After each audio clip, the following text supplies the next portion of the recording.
এইটা যে আপনি বিক্রি করতেছেন, প্রথম কথা আগে শুনেন, মানে মূল্য তো নাই, এটা আপনি বিক্রি করতে পারবেন না, এটা তো কোনো অনুমোদন নেই। ভাই একটু মূল্য তালিকাটা আমরা দেখি, একটু দেখি ভাইয়া মূল্য তালিকাটা দেখেন, এখানে আছে কি কি একটু দেখি আমরা। এখানে আছে শুধু পণ্য তালিকার মধ্যে মসুর ডাল, মুগ ডাল, ছোলা, বুটের ডাল, ডাবলি, চিনি, এই তাই তো?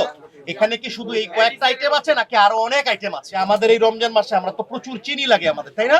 এই চিনিটা কত করে এখানে লিখছেন দেখি? 100 টাকা। 100 টাকা লিখছেন, তাই না?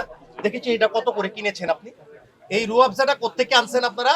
কোম্পানি থেকে আনছেন না? কোম্পানি থেকে। কোম্পানি থেকে আনছেন তো? কোম্পানির রিসিটটা দেন একটু। আমরা তো বাকি দিলেই রিসিট হেরা নিয়ে যে রাত্রে 80 টাকা। আচ্ছা ওই একই ভাই, আপনি এখানে একটা প্রসিকিউশন দিয়ে দেন। এই আপনার এই যে এগুলো কি এমআরপি আছে, এই যে সয়া সস গুলো দেখি এটা কত করে বিক্রি করেন? এটা 260 টাকা। এর লেখা নাই তো। এইটা যে আপনি বিক্রি করতেছেন, প্রথম কথা আগে শুনেন, মানে মূল্য তো নাই, এটা আপনি বিক্রি করতে পারবেন না, এটা তো কোনো অনুমোদন নেই।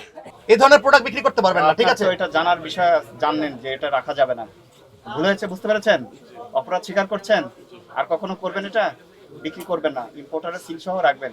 আজকে আপনাকে 17 করে 3000 টাকা জরিমানা করলাম, জরিমানা পরিশোধ করেন।